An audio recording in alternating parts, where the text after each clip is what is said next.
Assalamualaikum warahmatullahi wabarakatuh. Perkenalkan, saya Zahra Ayu Fadilah, mahasiswa Pendidikan Kimia UNS Angkatan 2018. Pada kesempatan kali ini, saya akan membahas mengenai human element dalam pembelajaran kimia. Kimia didefinisikan sebagai salah satu bidang ilmu yang mempelajari mengenai susunan, struktur, sifat, perubahan, dan energi yang menyertai perubahan materi. Berdasarkan definisi tersebut, dapat dikatakan bahwa materi kimia ini bersifat abstrak karena tidak dapat dilihat langsung oleh indera penglihatan kita. Sehingga banyak siswa yang beranggapan bahwa materi kimia ini sulit untuk dipahami.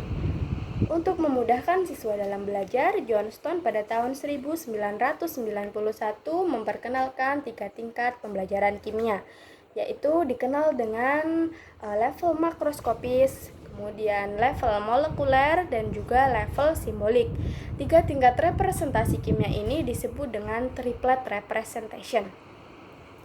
Lalu pada tahun 2006, Mahavi dalam bukunya yang berjudul Moving Chemistry Education into 3D menyarankan konsep baru bernama representasi tetrahedral pendidikan kimia dengan menambahkan konteks kehidupan manusia untuk kimia, atau Mahavi menyebutnya dengan human element.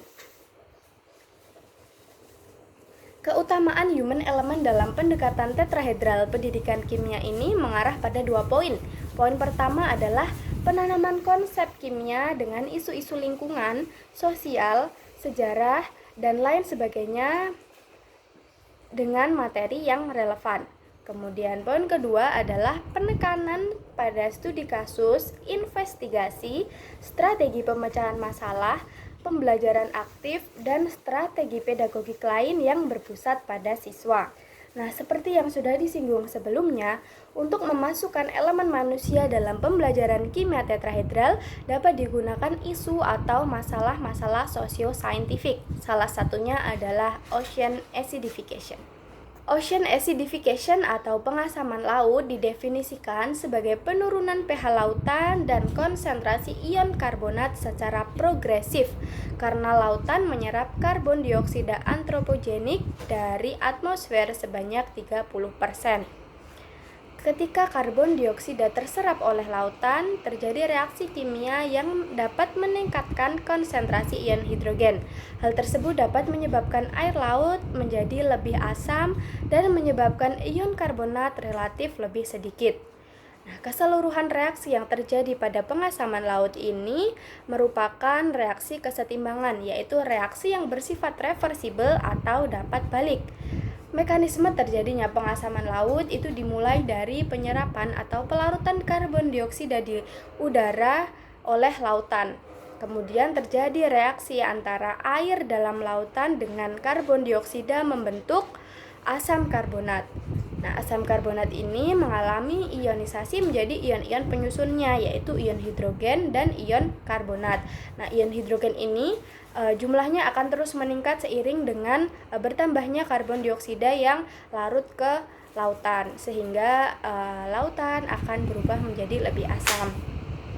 Nah, kemudian ion karbonat tersebut